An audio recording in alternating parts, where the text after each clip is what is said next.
Hey, what's up, everybody? This is your podcast host, Hanjun Lee, and you are listening to Better Golf Daily, where I introduce one concept, one research-backed idea, and one thing you can take straight to the golf course. Let's go. Here's a strange one for you.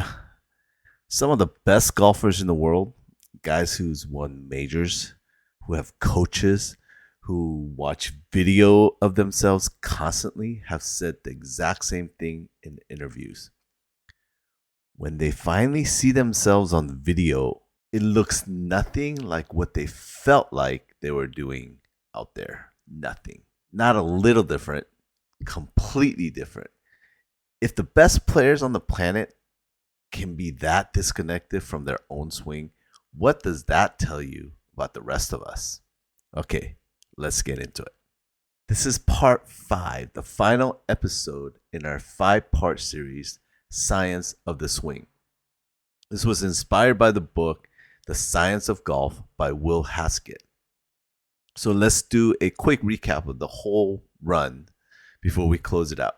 We started with the physics of impact, the split second of contact, and why a center strike beats raw speed. Then we got into kinematic sequence, the hips, torso, arms, club, order that creates real power. And after that, we covered the real ball flight laws, why your club face, not your path, is mostly steering your shots. In the last episode, we got into club science and fitting, how the tool in your hands can either help or quietly fight your swing. Today, we're finishing this series with something a little different. Not the ball, not your body, not your equipment, your brain. This episode is about the gap between the feel and real. And honestly, I think this might be the most important episode in the whole series because it explains why golfers at every level struggle so much to actually change their swing, even when they know exactly what they're supposed to do. So here's what's going on in your head. Your brain builds an internal picture of what your swing looks like and feels like. Based on the years of repetition, every single time you swing, your brain checks the sensation coming in against that picture. And if it roughly matches what it expects, your brain just says, yep, that's my swing, and moves on. It's not carefully checking every detail.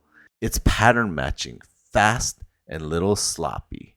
And here's the kicker. Some parts of your swing barely registers on that internal picture at all.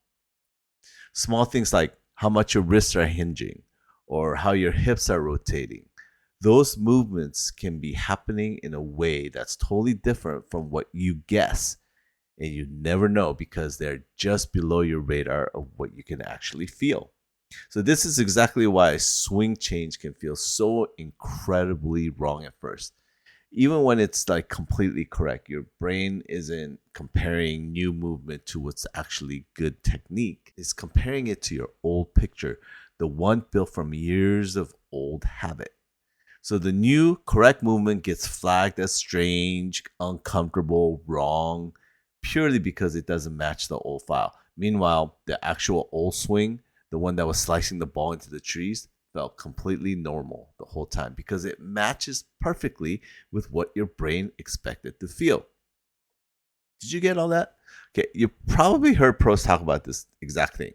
Guys will say something like, I feel like the club is way out behind me, way too far inside. And they look at the video and the club is actually right on line, maybe even a little steep. Or the opposite, a player feels like they're swinging perfectly straight down the target line, and the video shows they're actually swinging noticeably from outside in.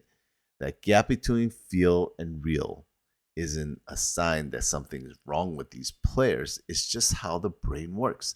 It happens to everybody, tour pros or weekend golfer. So what do you actually do with this? And here's a real golf application. First, get some kind of visual feedback into your practice. Even something as simple as recording yourself on the phone once in a while. You don't need to study it like game film every time. Just check in occasionally because it recalibrates that internal picture your brain is working from. A lot of golfers are shocked the first time they see themselves, and that shock is usually useful information. Second, when you're working on a real swing change, expect it to feel wrong for a while. That's not a sign you're doing it incorrectly. That's just usually a sign that you're doing it correctly and your brain just hasn't updated this picture yet. Some instructor will even have you exaggerate a new position on purpose. Feels like you're way overdoing it because your actual body is often only moving to the new position a normal amount. It just feels huge because it's unfamiliar. And the third, be patient with yourself once you take a few feelings out on the course. So under pressure over a real shot that counts, your brain will often default right back to the old comfortable pattern because that's the pattern it trusts. That's not you failing. That's just how the motor learning works.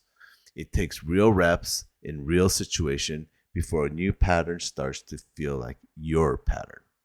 So here's what I really want you to take away from today. The next time you make a change and it feels off, resist the urge to immediately assume that something is wrong and you go back to your old way. Ask yourself instead, is this actually wrong or does it just feel unfamiliar because it's new? Those are two very different things, and mixing them up is probably the number one reason golfers give up on good changes way too early. So your feelings are useful, but they're not the whole truth.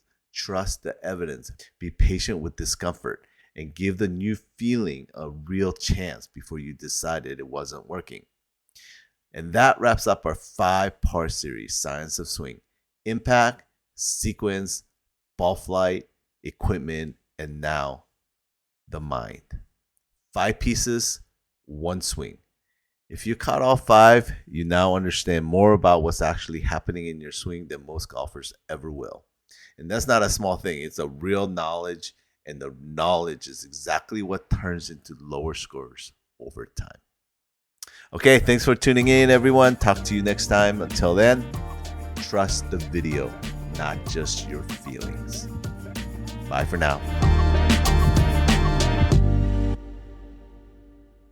Summer is here, which means we all want to look and feel our best. A GLP-1 may be right for you. Visit orderlymeds.com to learn more about which GLP-1 you could be eligible for.